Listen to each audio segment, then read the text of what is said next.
right, I've now made it to San Diego, California, because 2011 is going to be a big year for Twisted Metal and David Jaffe, the co-creator of this franchise and also God of War. David, we are so excited that Twisted Metal is finally coming to PS3.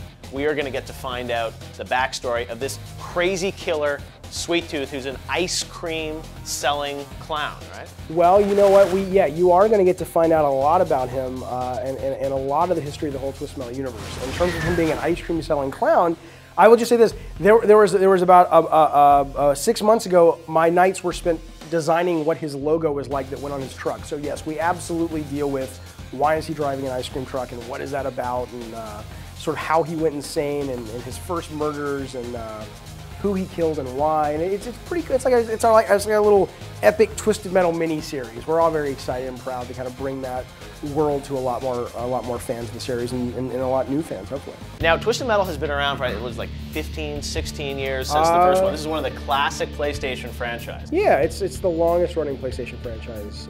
Yeah, the longest one. So it's been it launched, I think, the month the PS1 launched. So wow. Yeah. A lot of fans out there, they've been waiting for it to come to PlayStation 3. Yes. And this year's Sweet Tooth is going to be in there. How is this different now that it's on PlayStation 3? Because it's a car combat game, destruction derby, but what's new about it? Well, I mean, I think, you know, the most obvious answer is online. I mean, you know, Twisted Metal has always been, there's sort of two things we really do well in the series. One is sort of great story and characters and mood and ambiance, back from the very first one.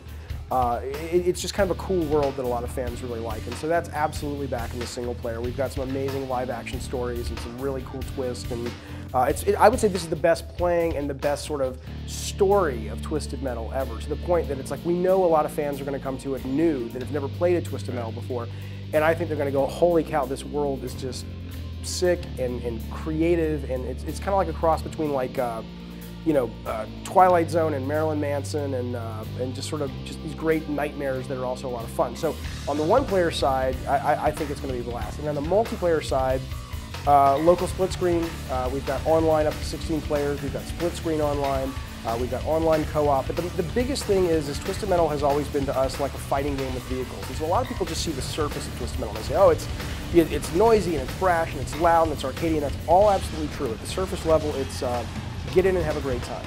But at the depth of it, and sort of if you can really get to that, and if you're a player that understands it, and if we do a good job communicating that, you know, to us it's almost like Street Fighter 2. It's the equivalent of sort of an arena combat game, but just has a lot of meat on the bones. And so I think when you say what's new about it is with online, we're able to sort of bring that to life even more, with more players, more tactics. We have air enemies now. You know, we have vehicles that you can kind of not combine, but you can kind of work together with other vehicles, and it really just kind of opens that whole strategy and tactical aspect up a great deal more. Was there any concern about bringing this to PlayStation 3? Because, you know, it was a great franchise back in PS1, PS2, but now the bar is so high for, you know, graphics and the depth of these games and things like that. I mean, how do you translate this franchise and make it relevant to the PS3 audience? You know, I mean, it's both a good question and an irrelevant question. It's a good question because, I mean, you spend a lot of money these days making games, and you have to think about that. At the same time, though, it's just fun? Well, no, it's not just fun, because it is, but I think it goes toe-to-toe with all the multiplayer games out there. It's different. You know, it's not Black Ops, it's not Uncharted 2 multiplayer. It's its own voice, its own style.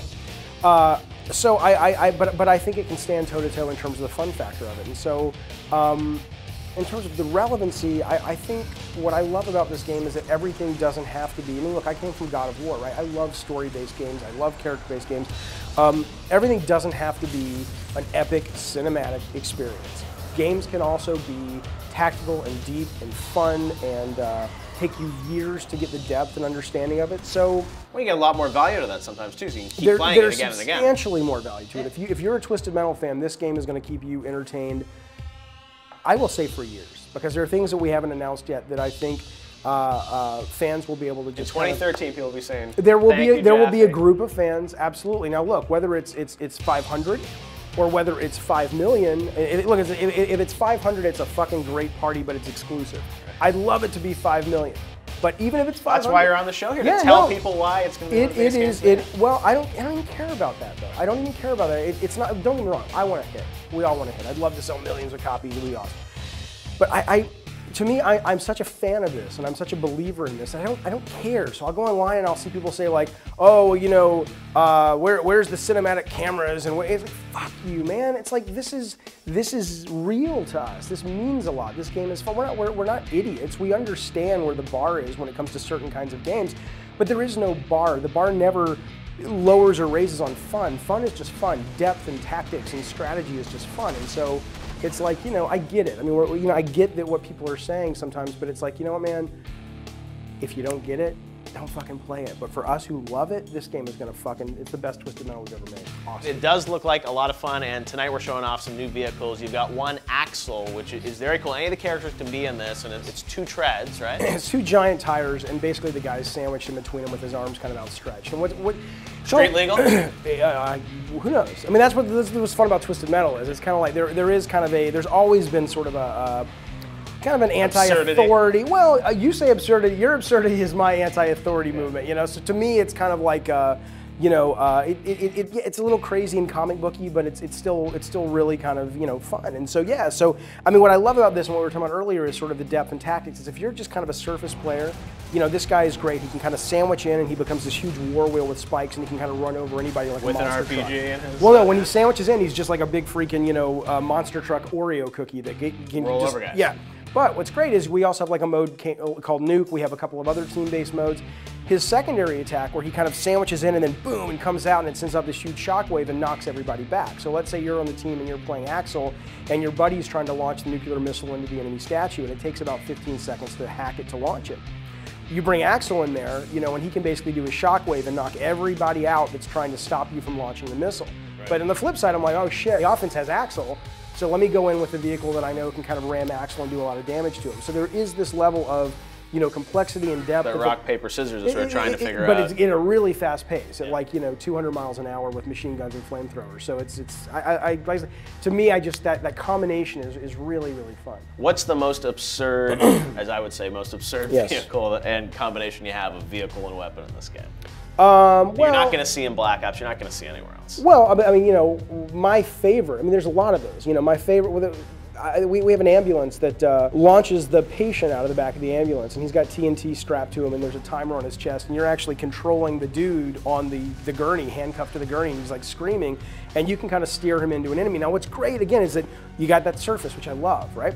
But then, you know, you can detonate him anywhere, does a little bit of damage, right? You can detonate him closer to an enemy, does a lot of damage, or if you're really good, you can get a direct hit and do crazy amounts of damage. You know, we've got a motorcycle with a chainsaw, and you can basically pop a wheelie and drag it along the ground. And he throws it normally, which is really hard to get a hit, but it's really powerful. But if he drags it along the ground, it actually heats up and catches on fire. And so if you can actually hit with the chainsaw while it's on fire, it's super crazy. Flaming chainsaw. I don't think Cliffy B's got that in Gears of War 3, right? He probably who the hell. I don't know. I haven't heard about the flaming chainsaw. I have not heard about that. You know. So, but no, I mean, those are we have more. We definitely have a lot more that. If PR wasn't sitting right over here, the ambulance and the gurney will do it for me. That'll start for tonight. And you've got air now, right? You got helicopters. We have helicopters. We have other air vehicles we haven't announced yet. That really, God, I love this game. It's really cool because it's not just deathmatch from the air. Right? I mean, what's great is you can have a battle in the city, and you can say, okay, we're all playing helicopters, and suddenly you've got like a pure helicopter combat game where you're, you know, racing through skyscrapers and blowing up, you know, communication towers and launching napalm and missiles. It's that, or you know, you're playing a game like Last Man Standing or Team Last Man Standing, and suddenly that helicopter can drop a magnet down and pick up the guy that you're trying to protect from your team who's about to die, and he becomes a transport vehicle. So it's like I'm such a fan of this kind of surface, you know, insanity and surface kind of action movie vibe, but then there really is this kind of really nice foundation of tactics and gameplay and strategy underneath it. As a designer, that just excites me because it's kind of the best of both worlds. It's presentation, it's entertainment, it's loud, it's video games, and it's also really good gameplay. So I'm crazy. As Scott Campbell and I are the lead designers on this, and I would have to say, we've worked together for years, and I would say this is the design that I'm the most proud of that we've ever done. I mean, if I never do a game after this, and you know, I'm so proud of us. It may suck, you guys may hate it. I'm not sitting here saying it's the world's best game. I'm just saying as a design, I'm really proud and really excited for people to see it. So hopefully people will feel what we do. That'd be great. Are you going to have transforming vehicles in there? Yeah, Sweet Tooth. Yep. Transforms, and he's always he's transformed since Twisted Metal Black, but he's much more versatile now when he transforms. So he does a lot of cool stuff. Any examples of how he can transform? What he can do? Well, he transforms into one thing. He transforms into a really large robot. But what he can do when he's that robot is more than he's ever done, and more than you know. Look, we're very aware that the Transformers is out there. You know, sort of like, well, shit. Now that those games haven't been very good though. Well, you know, the last one wasn't. War for Cybertron was. Yeah, I mean, when we did Black, which was when we first transformed Sweet Tooth, people were like, holy cow, it's amazing. And then now everybody transforms now. So we're like, all right. Michael Bay's got to spoil your party. Well, he had a freaking ice cream truck in his last movie, and I'm like, you little motherfucker. But I like Michael Bay, I really do. No, so we've definitely had that in our minds and said, okay, oh shit, you know, the bar's been raised on transforming vehicles. What are we going to do to make this guy stand out? So Sweet Tooth, the robot, it's crazy? Sweet Tooth is really cool. It's really cool. And every character is going to be able to transform in some way? Oh, no, that's just, you know, every character, again, it is like a fighting game. So every character is designed to have its pros and cons and to attract certain kinds of players and certain kinds, you know, there are aid vehicles like the tow truck that can drop health from the battlefield, there are transport vehicles, there are flying vehicles, there are soldier vehicles. It's not class-based like Team Fortress in the sense that it's that literal, right. But that philosophy permeates everything. And you can match any character you want with any vehicle, right? You can. It doesn't, we originally were toying with the idea that it actually would affect it. So if you put Dollface in the sports car, what does it do versus Sweet Tooth? The problem is when you go online, you can't control what team you're going to be on. It's either this one or that one, and we were worried people would start to feel like, well, I really like what Sweet Tooth does to the Ferrari, right. Or what Sweet Tooth does to the sports car, and they didn't get that. They didn't get the luck of the draw. They got stuck on a Dollface team, and so it just kind of felt cool design, but it didn't speak to the way people play online games right now. So now, Dave, when you play the single-player game, you're going to get to pick between 3 characters, right? It's Sweet Tooth. Well, sort of. We have Sweet Tooth, we have Mr. Grimm, and we have Dollface, who are sort of the main characters in the story. And this story has been like a joy to work on. It is the best Twisted Metal story, but it has been a freaking nightmare at the same time because originally we were going to have, you know, you pick the characters, it was non-linear, and then we were going to have it like each character had different endings depending on the difficulty you played. And then we were like, you know, with YouTube, it's like, well, hell, you know, people just go online the day the game comes out. So that motivation kind of didn't ring true anymore.